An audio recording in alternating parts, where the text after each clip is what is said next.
بسم اللہ الرحمن الرحیم۔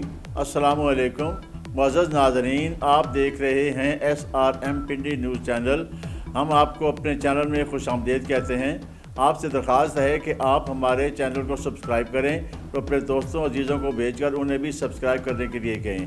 تو آئیے چلتے ہیں آج کے نیوز بلیٹن کی طرف۔ آل پاکستان پرائیویٹ اسکولز مینجمنٹ ایسوسی ایشن راولپنڈی ڈویژن کے 9 منتخب عہدیداروں کی تقریب یالپرداری ایمبلم ہائر سیکنڈری اسکول حیدری چوک سیکٹر ٹاؤن راولپنڈی میں زیر صدارت مرکزی صدر کاشف ادیب جاودانی منعقد ہوئی۔ مہمان خصوصی ڈاکٹر طارق محمود قاضی CEO ایجوکیشن تھے۔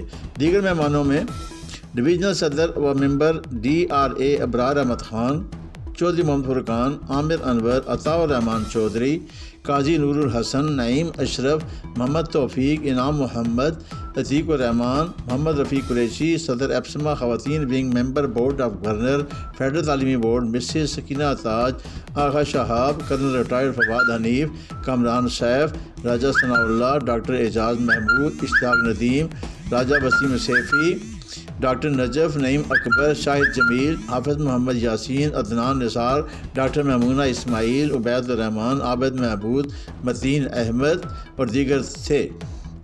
کاشف ادیب جاودانی نے ڈویژنل عہدیداروں کے جبکہ CEO ایجوکیشن راولپنڈی کینٹ اور تحصیل راولپنڈی کے عہدیداروں سے حلف لیا اور مبارکباد پیش کی۔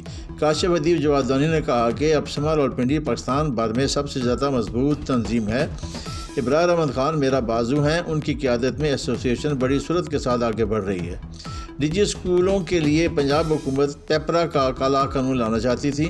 سابق وزیر تعلیم پنجاب میاں مسعود اور اپسما کی بروقت مداخلت سے اس کا نفاذ روک دیا گیا۔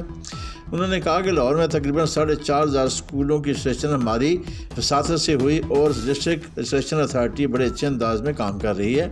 قاضی طارق نے اپنے خطاب میں کہا کہ DRA میں تمام فیصلے تمام ممبران کی متفقہ رائے سے کیے جاتے ہیں، فرد واحد کا کوئی عمل دخل نہیں ہوتا۔ انہوں نے کہا کہ اسکولوں کے مالکان چیک لسٹ کے مطابق مکمل اور مقررہ تاریخ تک کیسز جمع کروائیں۔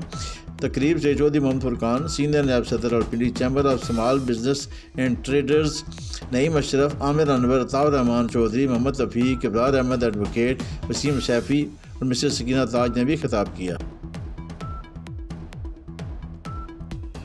قرآن کے سنہری پیغام کی اشاعت کے لیے میڈیا کے محاذ پر ماضی، حال اور مستقبل کے حوالے سے مستند مطالعہ کی ضرورت ہے۔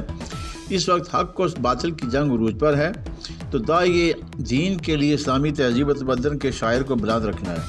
پرنٹ، الیکٹرانک اور سوشل میڈیا پر میڈیا کے کارکن کی کوششوں کا مرکز و محور احیاء اسلام ہے۔ ان خیالات کا اظہار حلقہ خواتین جماعت اسلامی پاکستان کی ڈپٹی سیکرٹری جنرل سمینہ سعید نے داعی دین اور عصر حاضر کے چیلنجز کے موضوع پر میڈیا کارکنوں کی تربیتی ورکشاپ بعنوان ستارے جس کے گرد راہ ہوں وہ کارواں تو ہے سے خطاب کے دوران کیا۔ انہوں نے کہا کہ میڈیا کے مطابع کارکن کی فطری صلاحیتوں کی نکھار کی ضرورت ہے۔ ہمیں سیسا پلائی ہوئی دیوار کی طرح متحد اور میڈیا کے میدان میں کام کرنا ہے، مگر اس دور دجل میں قرآن کی تعلیمات کو مضبوطی سے سامنا ضروری ہے۔ ڈائریکٹر میڈیا سیل عالیہ منصور نے کہا کہ نفع بخش علم وہ ہے جو فرد کو ارد گرد کے ماحول اور پوری انسانی کو فائدہ پہنچائے۔ انہوں نے آگاہ کیا کہ معیار پر اکتفا نہیں کرنا بلکہ بہتر سے بہترین کے لیے کوششیں کرنا ہے۔ میڈیا کے کارکن کی ذمہ داری ہے کہ اپنی کارکردگی کو بہترین بنائے۔ نیا زمانہ نئے صبح شام پیدا کر کے عنوان پر نذران IT سعدیہ ہمنا نے کہا کہ علم اور مہارت مومن کے ہتھیار ہیں۔ میڈیا کارکن کا مطمئن نظر صلاحیتوں کا اللہ کی راہ میں بہترین استعمال ہے۔ میڈیا کے کارکن کی مہارت تحریک کا اثاثہ ہے۔ صدر انجمن حریم ادب پاکستان عالیہ شمیم نے ادب کا تعارف، اہمیت اور تقاضے بتاتے ہوئے تخلیقی لکھائی کی عملی مشق کروائی۔ انہوں نے کہانی اور افسانہ میں فرق سمجھایا۔ نگران شعبہ نشر و اشاعت فریحہ اشرف نے کہا کہ دین کے نفاذ کے لیے بہترین کوششیں اور جدوجہد درکار ہے۔ میڈیا کارکن کے لیے وقت کے ضیاع کو روکنے کے لیے ٹائم مینجمنٹ ضروری ہے۔ ورکشاپ میں عملی پریکٹس کے ذریعے مختلف کاموں کی مشق موقع پر کروائی گئی۔ پاکستان مسلم لیگ نون کی سابق ارکان پنجاب اسمبلی زیب النساء اعوان اور تحسین فواد نے کہا ہے کہ مسلم لیگ نون کی چیف آرگنائزر اور سینئر نائب صدر مریم نواز کی 19 نومبر کو راولپنڈی میں ہونے والے ورکر کنونشن میں آمد پر مسلم لیگ نون شعبہ خواتین راولپنڈی کے تمام خواتین رہنما اور کارکن اپنی پارٹی کی دیگر تنظیموں کے رہنماؤں اور کارکنوں کے ہمراہ شاندار استقبال کریں گے جو یادگار ہوگا، جبکہ ورکر کنونشن میں راولپنڈی کے مسلم لیگ نون کے کارکن بھرپور شرکت کر یہ ثابت کریں گے کہ راولپنڈی مسلم لیگ نون کا گڑھ تھا اور اب بھی ہے اور انشاءاللہ رہے گا، اور ایسا قلعہ جو ناقابل شکست ہے، یہ قلعہ مسلم لیگ نون کا ہی رہے گا۔ 2018 کے الیکشن میں RTS کو بٹھا کر جعلی نتائج سے PTI کو کامیاب کروایا گیا تھا، مگر اب ایسا نہیں ہونے دیا جائے گا اور مسلم لیگ نون راولپنڈی کی تمام تنظیموں میں کوئی اختلاف یا گروہ بندی نہیں، اگر کوئی چھوٹی موٹی غلط فہمی ہے تو وہ دور کر دی جائے گی۔ ان خیالات کا اظہار انہوں نے سابق vice president Chaklala cantonment board Rawalpindi Chaudhry Changez کی جانب سے ورکرز کنونشن کی تیاری سسٹم میں خواتین کے اجلاس سے خطاب کرتے ہوئے کیا۔ اس موقع پر چودھری چنگیز نے بھی خطاب کیا۔ اجلاس میں شریک خواتین رہنماؤں مسز ممتاز ملک، سمینہ شعیب، نورین گیلانی، ساجدہ اطہر، ربینہ شفیق، سفورہ بیگم، حنا خان، ندا خان، دولتانہ کوثر، رفعت عباسی، سعدیہ عباسی، سمینہ عباسی، شاہدہ جاوید، نادیہ کلثوم اور دیگر شامل تھی۔ ان تمام خواتین رہنماؤں نے اس عزم کا اظہار کیا ہے کہ وہ ورکرز کنونشن کو ہر صورت کامیاب کرنے کے لیے اپنا بھرپور کردار ادا کریں گی۔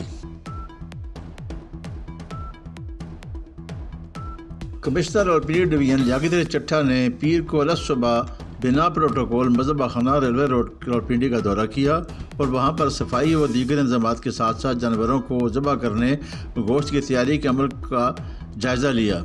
اس موقع پر ڈپٹی کمشنر راولپنڈی حسن وقار چیمہ، CEO میٹروپولیٹن کارپوریشن امجد حسین، MO پلاننگ رفاقت گوندل و دیگر متعلقہ افسران بھی موجود تھے۔ اس موقع پر گفتگو کرتے ہوئے لیاقت علی چٹھا نے کہا کہ محض اجلاس میں بریفنگ لے کر سورس ڈیلیوری کا معیار بہتر بنانا ممکن نہیں، اس لیے وہ امید کرتے ہیں کہ ان کے تمام افسران بھی اسی طرح فیلڈ وزٹس پر زیادہ توجہ دے کر عوام کے مسائل کو حل کرنے کی کوشش کریں گے۔ لیاقت علی چٹھا نے مذبح خانے کے مختلف حصوں کا دورہ کیا اور وہاں صفائی اور دیگر ضروری انتظامات کا جائزہ لیا۔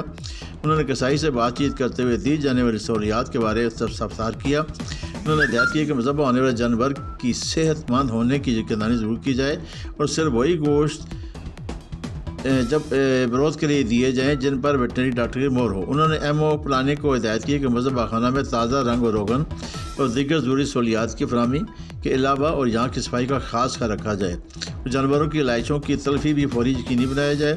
لیاقت علی چٹھا نے مزید کہا کہ جانوروں کو مذبح خانہ کے علاوہ کہیں اور ذبح کرنے کی اجازت نہیں ہے، لیکن اگر کسی حصے سے ایسی کوئی شکایت موصول ہوئی تو اس کے خلاف فوری کارروائی کی جائے گی۔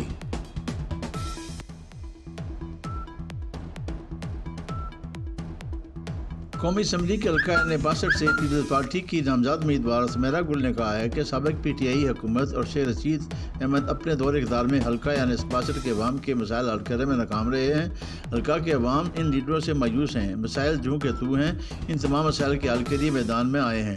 جیت کر حلقہ کے عوام کی مشکلات کو دور ختم کرنے میں اپنا بھرپور کردار ادا کریں گے۔ ان خیالات کا اظہار حلقہ N62 سے پاکستان پیپلز پارٹی کے نامزد امیدوار سمیرہ گل نے کاغذات نامزدگی درست قرار دینے کے بعد اپنے وکلاء اور کارکنوں کے ہمراہ میڈیا سے گفتگو کرتے ہوئے کی۔ اس موقع پر راحت کاظمی، ویمن ونگ کی سٹی صدر عذرا یونس، گلناز بادشاہ، سمینہ نیازی، راجہ عمران، عابد جاوید، شیخ ایوب، شیخ رمضان، سید اظہر کاظمی، ندیم آبان، شیخ اعجاز، لالہ شیر زمان، میاں شیر افغن، فیصل خان، زرین اقبال، نواز کوستانی، شاہ میر خان، قاسم کوستانی، حاجی متین، طارق سلیریہ، راشد اسلام بٹ اور دیگر بھی موجود تھے۔